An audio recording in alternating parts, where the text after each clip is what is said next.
Hello and good afternoon. I'd like to welcome everyone to today's webinar, Immigration Considerations When Going Through Mergers and Acquisitions.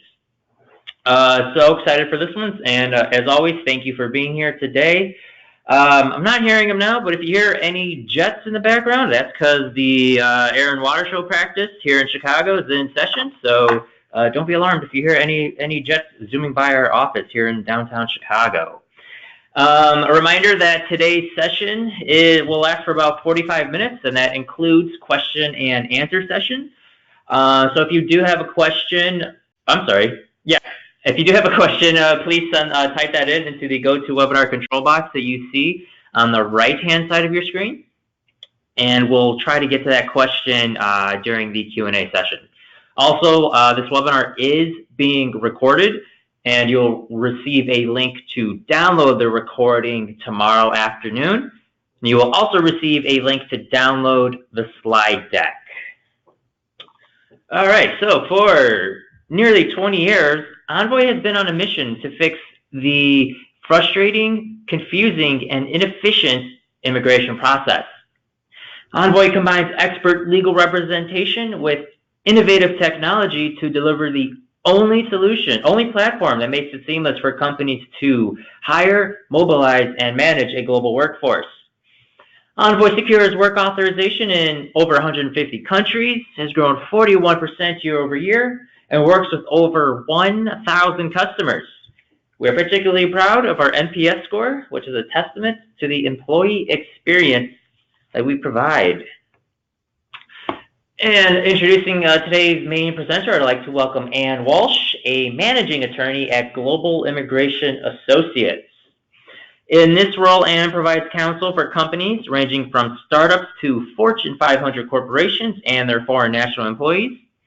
Her practice focuses on obtaining visas and employment-based green cards in all categories, immigration compliance arising from corporate changes, such as reorganizations, restructuring and office relocations, and company immigration policies and best practices.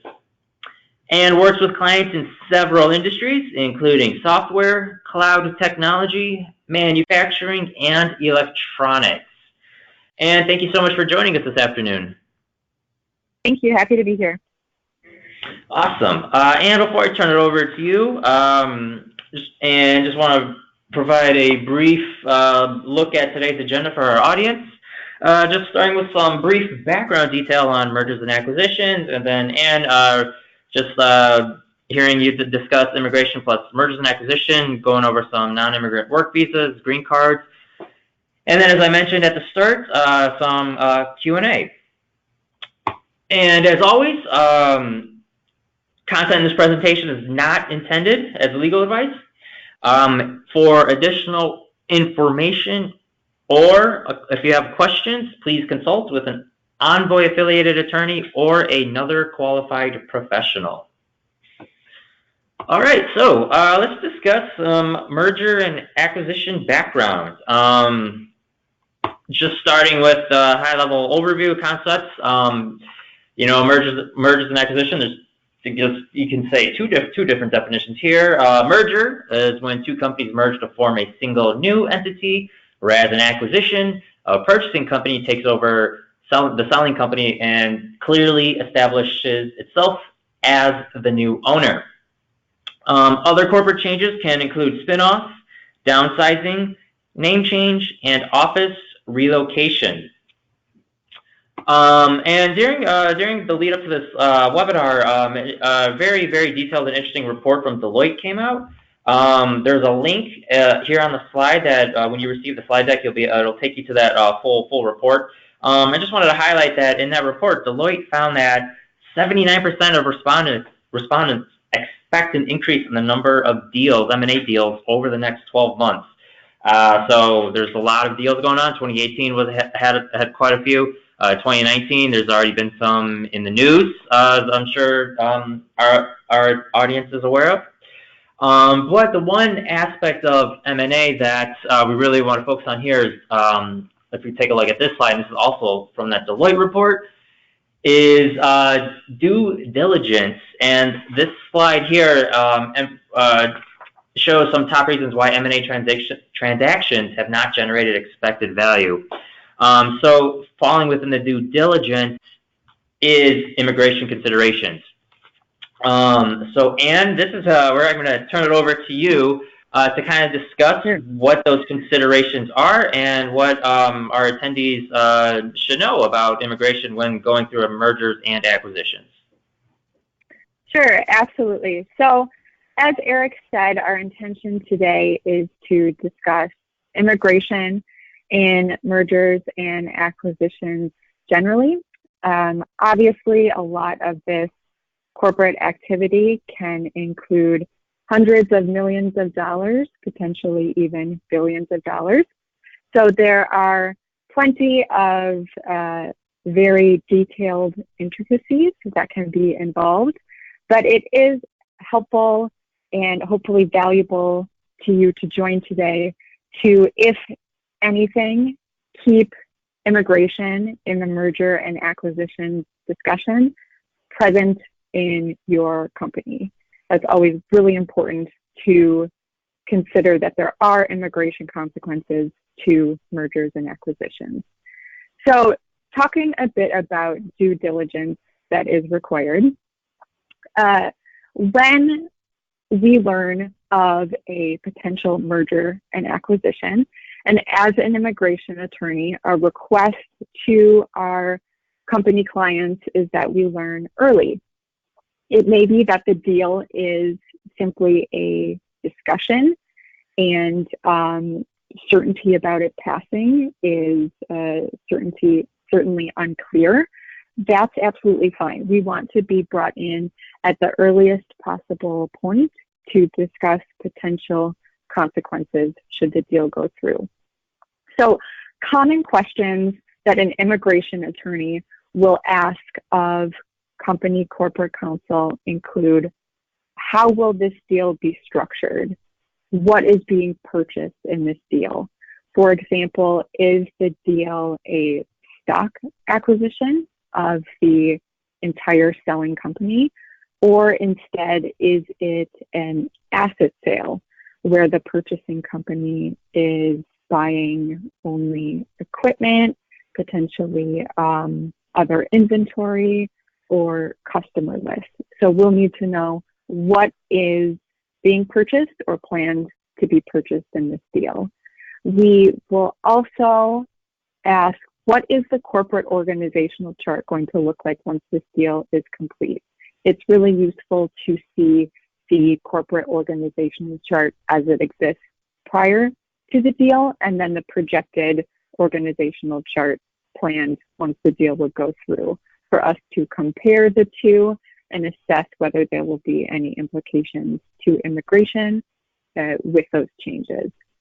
It's also really important for us to assess the timeline of the deal and the purchase and to know when the closing will take place, so that if any action is needed on the company's immigration interests, we can do it at the proper time. Additionally, we will ask corporate company counsel, is the purchasing or the surviving company, if a merger, going to assume all liabilities or significantly all liabilities and obligations of the selling company? That's really important to specific visa types, which we will talk about in slides to come. We also commonly ask corporate company counsel in the merger and acquisition discussion, will employees after the sale be employed by a company with a different FEIN, a different employer tax ID than they are presently employed? And additionally, will employees be moving to different office locations? Because new FEINs can have consequences for some visa types, and similarly, new office locations can have consequences for some visa types. And then lastly, we'll ask, how big is the foreign national population, and what are the immigration statuses of those individuals, so that we can assess the the specific visa types and the potential consequences to each. So those are some sample questions that an immigration attorney is going to ask corporate counsel in a merger and acquisition situation.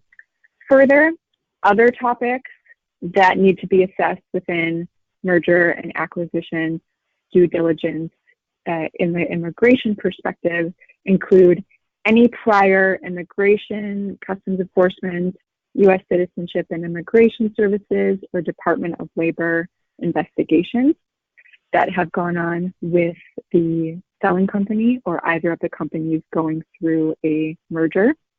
It's important to get a full history of any previous interaction with those agencies. It's also important to review I-9 and E-Verify compliance to ensure that the company has properly employed its employees and has been maintaining those proper records. Similarly, if the company has H-1B employees, there is the public access file requirement for H-1B, and it would be important due diligence for the purchasing company to ensure that public access files have been maintained properly. And additionally, it's important to assess what audits have been done on these records, so I-9s, H-1B public access files, employee work authorization documents, whether that be external by an agency like the Department of Labor or potentially a third party providing that service, or audits that have been internal by the company to ensure compliance, and discuss those results and any resolutions that were needed. So certainly some time is needed for due diligence in immigration and mergers and acquisitions, depending on how the company has kept up with its compliance. Could be a minimal amount of time spent on assessing this, or it could be considerable if there were deficiencies and some resolutions need to be done. So really important, again, to keep immigration involved in the discussion in the due diligence part of the merger and acquisition. So moving on to specific work visa types, we'll talk about a few of the most common visa types.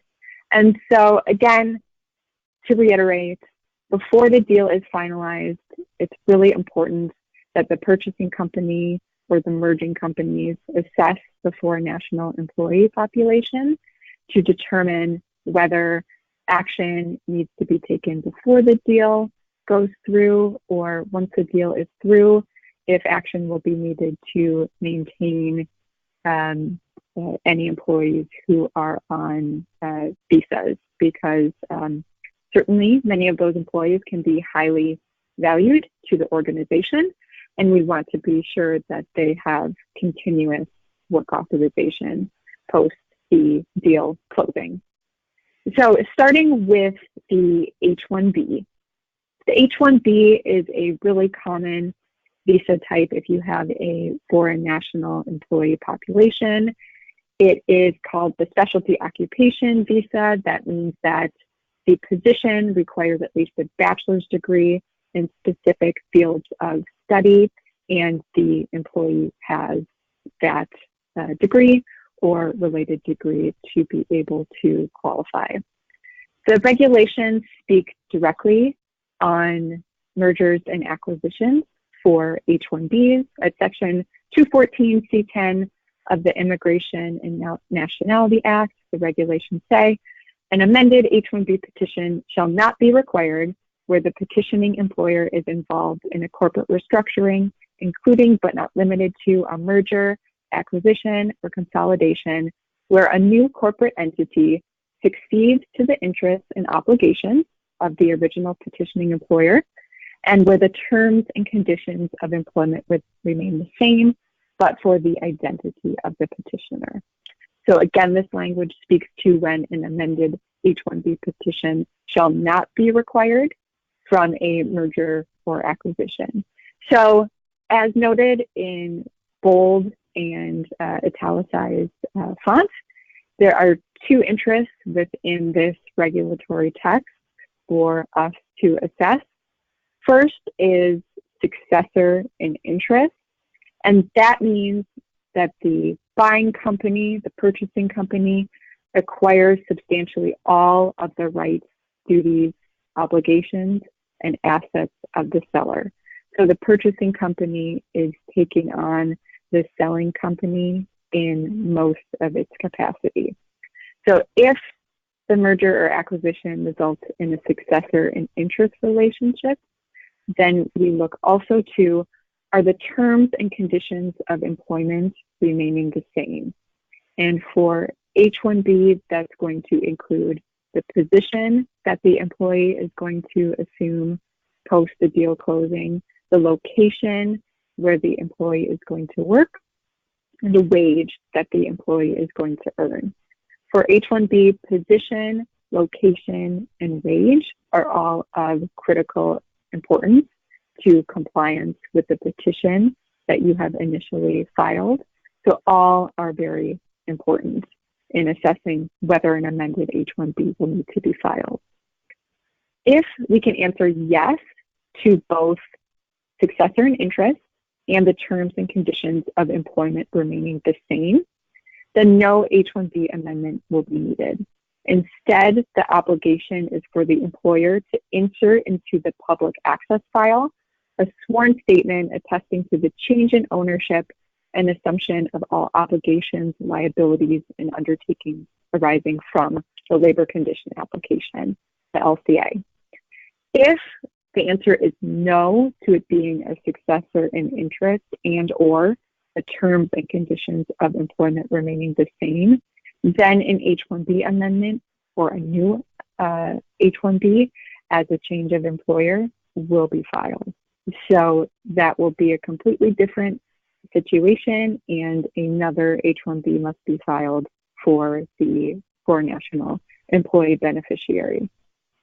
So that's the H-1B context. Again, successor and interest evaluation in terms and conditions of employment are the two most important factors when it comes to a merger and acquisition.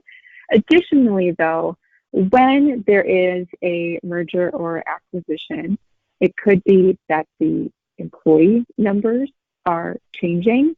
And when that happens, it's important to assess whether the company is now H-1B dependent.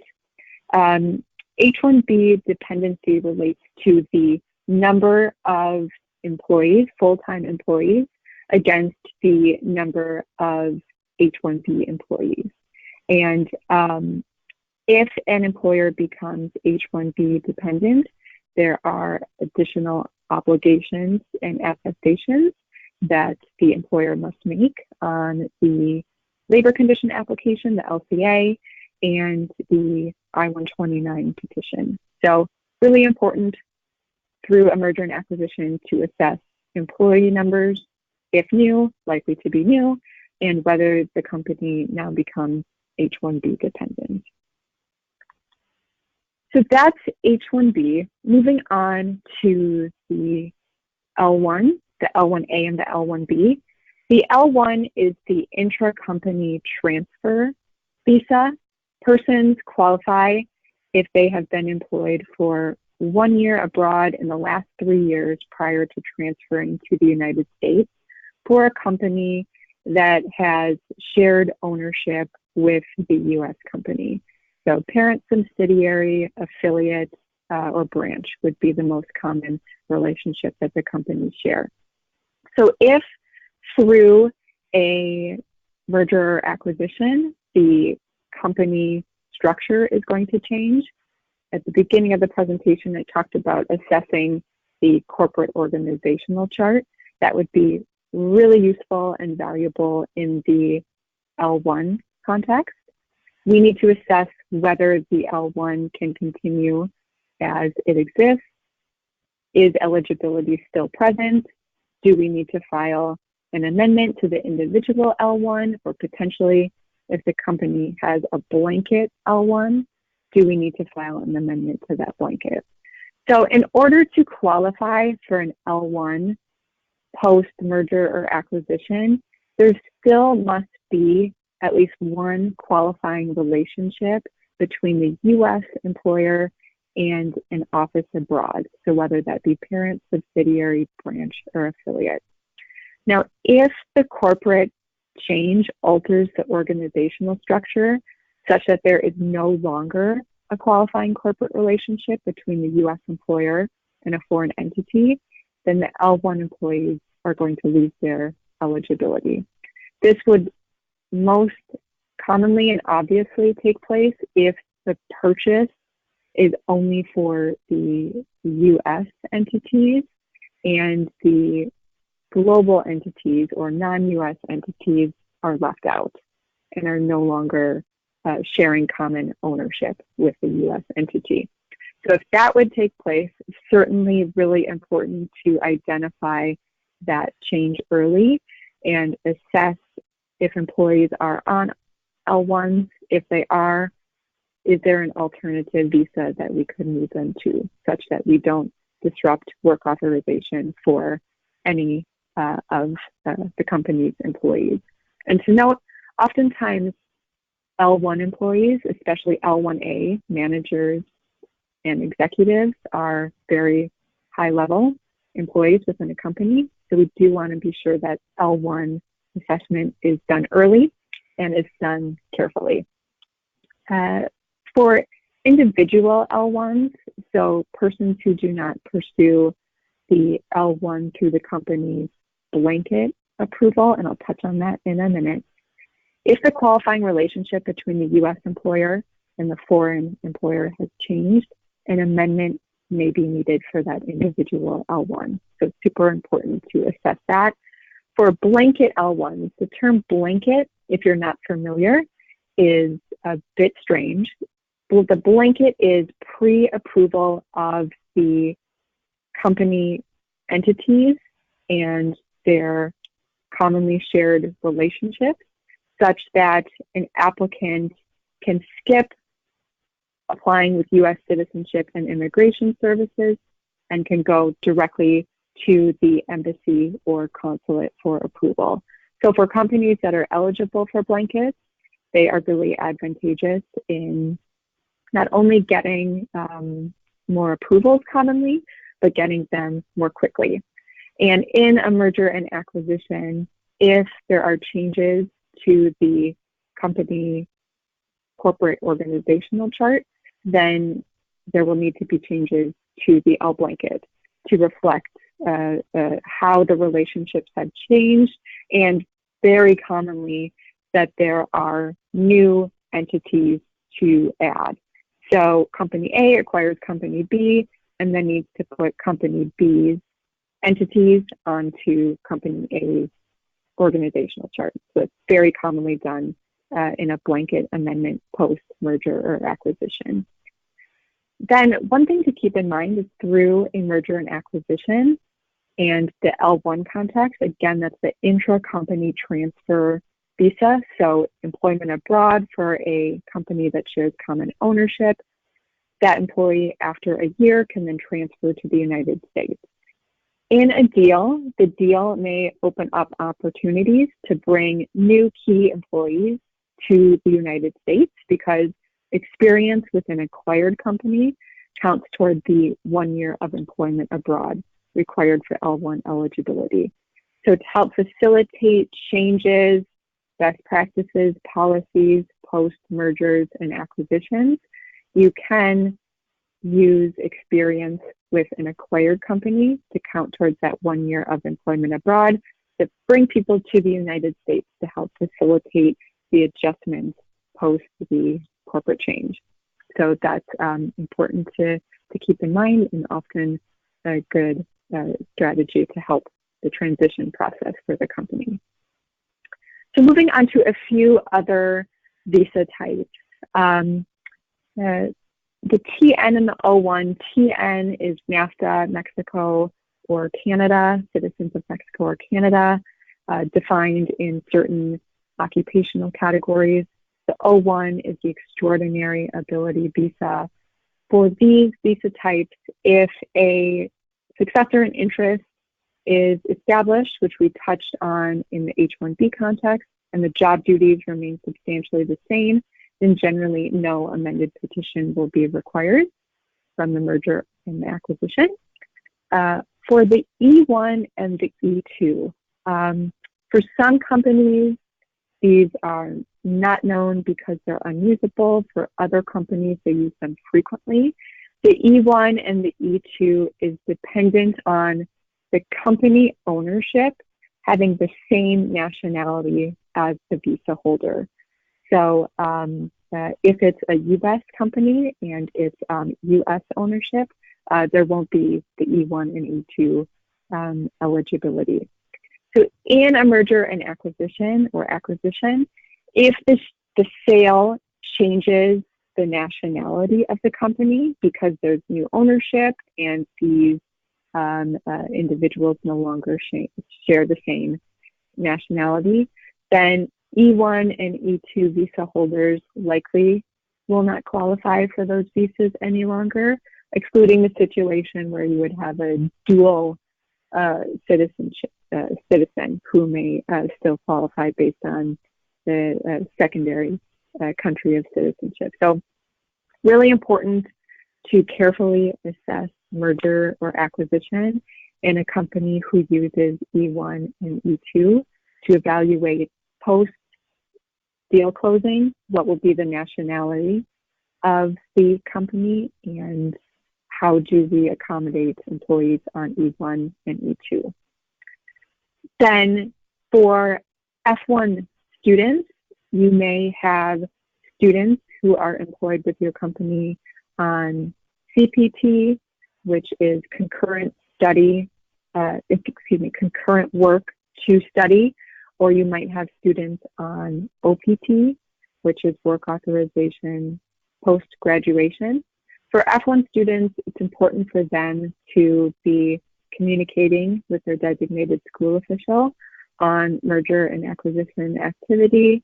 Once that goes through, it's important for them to update the designated school official to tell them what corporate change happened to the company, if any change happened to their position.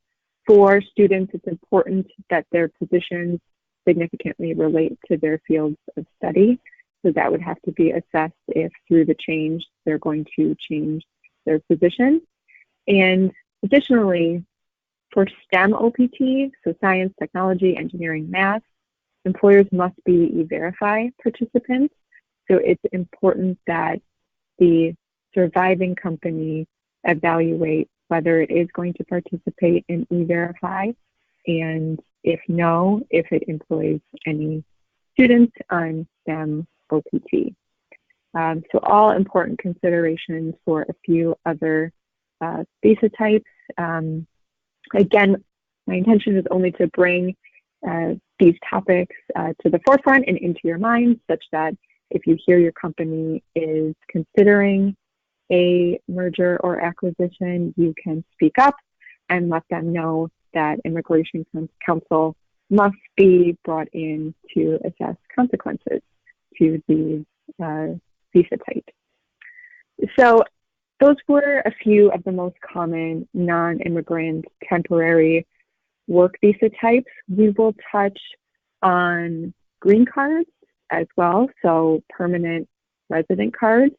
These are often long awaited by your employees, should they be citizens of India especially, or commonly China too. So if the employee population who is being sponsored for a green card or has been sponsored for a green card hears of potential merger or acquisition activity, commonly a question is, what about my green card? How can we protect my green card sponsorship? So certainly it's another part of the company's immigration matters that an immigration attorney will be assessing carefully. So the green card consideration largely depends again on this successor in interest evaluation. If an I-140 petition has been approved, and if you're not familiar with the green card process, the I-140 petition is part of the process after we get through with the various steps with the Department of Labor and we're applying with U.S. Citizenship and Immigration Services. So if the I-140 petition has been approved, then we need to make a few assessments. We look to whether the permanent position opportunity is going to be significantly similar to the permanent position opportunity that was offered to the employee in the prior petition. We're also going to look to whether the purchasing company or surviving company has the ability to pay the proffered wage to the employee, because that's an important consideration that must be demonstrated in I-140 sponsorship. And so, if we can say yes, then we're going to have to do an I-140 petition amendment to document that successor in interest transaction. If we cannot say yes, then we're going to have to look into restarting the I-140 and perm sponsorship. If an employee would be in a situation where the I-140 petition is approved and additionally the I-485 application, the individual application for the green card, has been pending for more than 6 months, then assuming the permanent position opportunity is going to be significantly similar to what was offered, we don't need to file for a new I-140. Instead, we file a form I-485J for job portability to the new position and with the purchasing or surviving company. And the difference here relates specifically to the I-485 application being pending for more than 6 months. That's what opens up our eligibility to file for the job portability and to take care of this employee's matter based on the I-485 alone. Then should there not be a successor in interest from the corporate change, then we need to refile the perm, so go through the perm process again with the Department of Labor. That includes multiple steps. We need to refile the I-140 petition. Thankfully, we can port the priority date into the new I-140 petition. The priority date is the employee's place in line to wait for a green card. That line is controlled by the Department of State's visa bulletin. It changes each month, and employees will be very interested in their ability to keep their priority date, their place in line, especially employees who were born in India or China, because those countries have backlogs in applying for a green card. So thankfully, can port priority dates. It will be important for the attorney handling the perm redo and I-140 redo to be aware that there was a prior I-140, such that they can port that priority date into the new I-140 petition. So again, when merger or acquisition activity comes to the forefront to the employee population, not only do they rather immediately ask questions about their existing visa, non-immigrant visa, they also are very interested in retaining their green card sponsorship, and for both, very understandably so.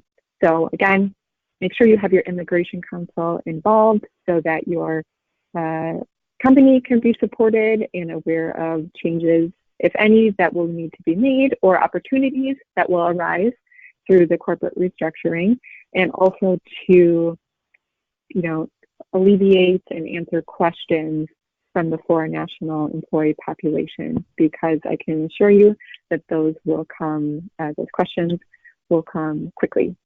And so a couple last few points, and here I am laboring this point again, but when you hear of merger and acquisition activity, please include your immigration counsel. It's important to include counsel in discussion early and consistently. It's potentially possible that if a certain considered change would impact a employee population, significantly, that the business would decide to restructure that change and not make that change. So it's really important that immigration is involved to be able to bring those issues to everyone's attention. Additionally, until a deal closes, which can be many months after an agreement is reached, immigration status remains unchanged. The deal needs to close for status to change. So that often is something that Immigration Counsel will also talk to employee population about, because the moment they hear of it, they often have questions about what's going to be done. And if Immigration Counsel has been brought in early, then we hope and what we plan for is that we have the time to make any necessary changes that will be needed once the deal closes. Not to startle or cause concern. That said, failure to account for immigration and performing due diligence can result in negative consequences for a company, potentially fines or sanctions, and for the foreign national employee population. So again, keep Immigration Counsel involved early, keep them involved consistently, and we or your counsel can help you get through your merger and acquisition with best results for your immigration interests and population as can be possible for you. So that leads us to any questions. Again, questions will have to be general because understandably, mergers and acquisitions include so many particularities, can include hundreds of millions of dollars, even billions. So happy to answer a couple questions should there be any, but know that we'll have to answer them generally. Yeah, good. Yeah. Well, first, Anne, thank you so much for that presentation. A lot of a very great discussion. And for our attendees, as Anne mentioned, if you do have a question, please type that in. And it will have to be a general question. So as we wait for, so Anne, I think one question I think you can tackle is, you mentioned before the deal is finalized, that you mentioned that phrase. Are you referring to the signing of the letter of intent or the actual closing of the deal? The closing of the deal, most commonly. But again, those particularities should be assessed through each sale, and Immigration Counsel should be involved at each of those steps to close the deal. Gotcha. Okay, cool. Give me 1 second here.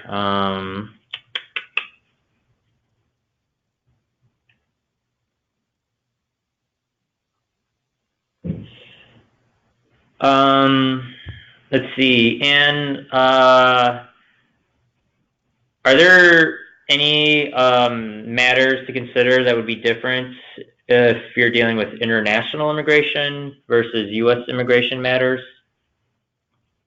So that is an excellent question that persons, or I should say companies, should get advice on that I don't have the expertise to answer. I am U.S. inbound only.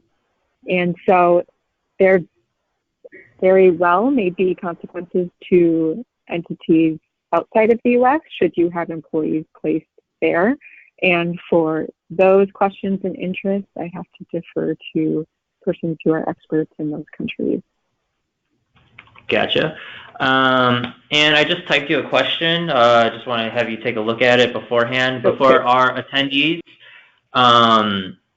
I would just want to quickly highlight that next week we have a webinar, a live webinar, a guide to setting up an immigration program. If you click that link, it'll take you to the registration page. Highly encourage you to join us there. As always, be sure to subscribe to our mailing list so you can receive these latest webinar invites as well as the latest updates and new content downloads. And finally, we have SHRM and HRCI continuing education credits. So please, if you'd like to take a moment to copy these down. These will also be made available tomorrow in that follow-up email. So perfect. Let's see here. Anne, did you get that question? Yes. So the question is, does location change in H-1B, is that impacted by a change, just in a city, or is it something more significant like changing out of state? H-1B location is controlled by the metropolitan statistical area. So yes, change between city to city could impact and require an amendment. It could even be less obvious to you that the change results in a new metropolitan statistical area and that an amendment is required. So please do ask your immigration counsel to look at the addresses and compare. I'll say too, the change from on-site to off-site to a client, or vice versa, from a client back to off-site, that needs to be assessed as well. And so take that to counsel if that would be the situation. So, right, H-1B changing location, it might seem like it is not material because it's not all that far, but it is possible that the change does result in a new metropolitan statistical area and amendment is in fact required.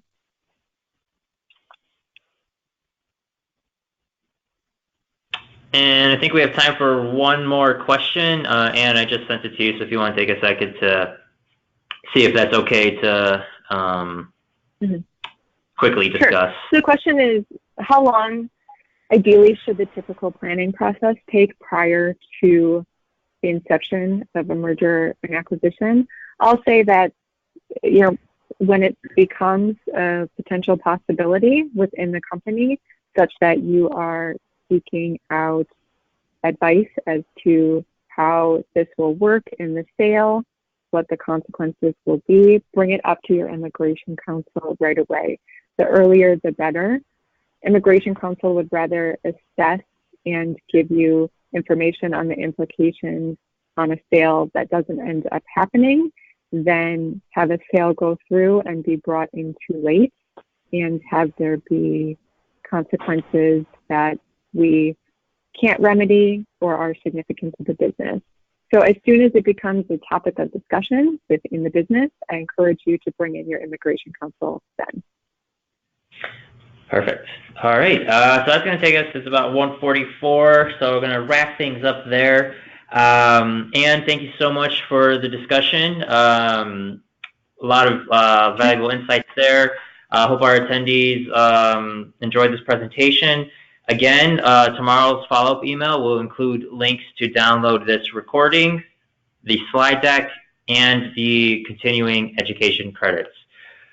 So thank you so much for joining us this afternoon. Have a great rest of your Thursday, and then have a great weekend.